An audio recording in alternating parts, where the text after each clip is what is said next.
Hello, the internet. Welcome to another visual effects tutorial. In the last tutorial we looked at how to do a muzzle flare, so this time it only makes sense to take a look at bullet hits, both environmental and blood hits. If you haven't watched the last tutorial, we will be building on some of the concepts we learned in that one, so it might be a good idea to check it out first, or you can just jump right in with this one.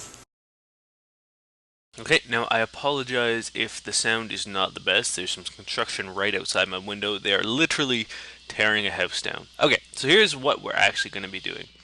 We're going to be adding reactions from the gunshots here into this scene here. But before we can do any of that, let's just take a look at this shot. As you can see, there's a little bit of camera movement. It's not a lot, but it's enough that will screw things up.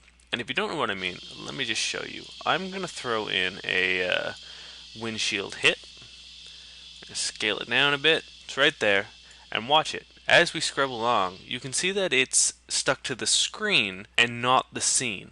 And it looks weird, and no one would ever buy that. So what we need to do before we can do anything is do a little bit of motion tracking. Now don't get too concerned. It's really not a scary thing. What you need to do is you select the layer in which you want to motion track. This is the clip that we want to motion track, so this is the clip we're going to select. Usually it's right down in the corner here, track motion in the tracker option, but if it's not there for whatever reason, you just go to window and open tracker. So we're going to hit track motion, and what this does is it brings up a little box. And this box here is sort of like your pin the tail on the donkey. What you're trying to do is find a high contrast point to motion track. And After Effects will automate a little sequence in which it follows whatever dot or spot that you put it on as best it can. So I'm going to try this little place right here. That looks like it might work. You come down here and press the play button. What that'll do is it'll just scrub through your timeline until the end of it, and as you can see, it looks pretty good. If for whatever reason, say at some point the After Effects has lost the track, you can actually go individually frame by frame and move the track point. That's handy, you know, just for like some fine tuning, tweaking.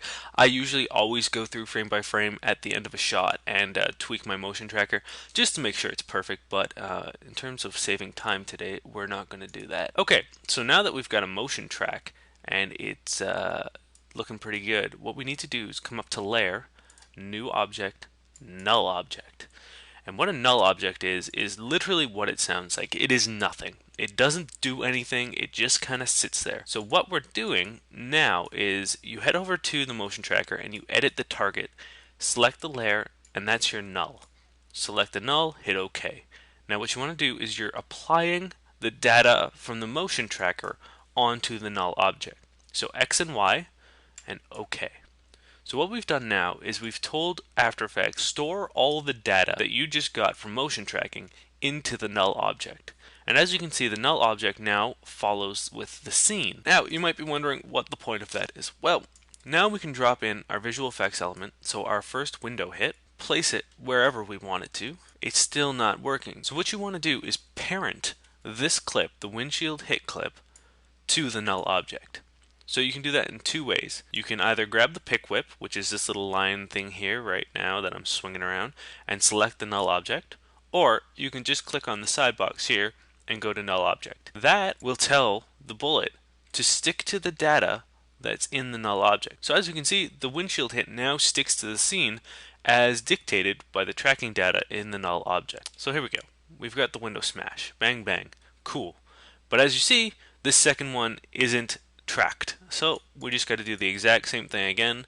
Go over here and parent it to the null. Now a couple little things. I'm not going to go through the whole shot and composite everything just because that'll take forever. What I'm trying to teach you here is the principles and the basics, and then you can apply it to whatever effect you're trying to do. Motion tracking is great. You can literally use it for pretty much any effect you need to do. You're going to have to motion track your scene. What I like to do to sell the bullet hit is bring in a glass crack image, set this blending mode to screen, and place it over your bullet hit. Now you might be thinking, Dane, that looks terrible. Well, you're right. Right now it does.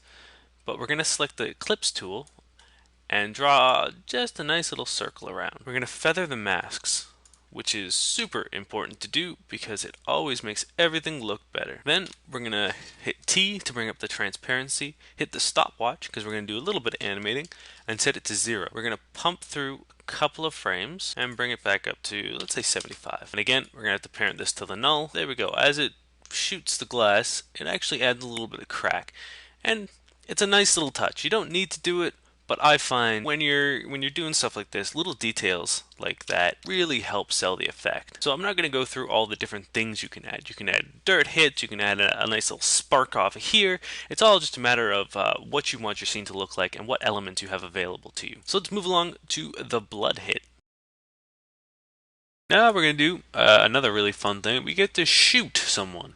As you can see, it's just a guy throwing himself into a van. It's important to know that no matter how good your special effects look, if your actor doesn't sell getting shot, it's going to look stupid. Special effects are not made to fix performances, they're made to enhance them. Let's get down to shooting our henchmen. So first things first, let's throw in some blood. Again, I'm using all elements from Action Essentials from Video Copilot. There'll be a link in the bottom below. When you're positioning your first blood hit, you have to make sure that you're getting it roughly where the actor is selling it. It wouldn't make sense if you put the blood hit down on his arm here and he reacted like that. It just doesn't make sense. That's looking pretty good, but we're gonna bring down the transparency a little bit. There we go. Good. Now what we want to do to add a little bit more depth is we're going to throw in a powder hit. So now we want to give this powder hit a bit of a red tint, just to make it look like it's a nice big spray of blood. So what we want to do is make sure the layer is selected down here, powder hits, go to color correction, hue and saturation, click the colorize, pump up the saturation just so you can see it, and the color lightness. Alright, cool. It's already set to the red. Just play around with it a little bit to get the red that you want. Make it as vibrant as you want. Again, we're going to adjust the transparency just like so. And now we're starting to get a pretty juicy blood hit. But there's one last thing that's missing that I like to put in. And it just gives the effect that it's a practical squib.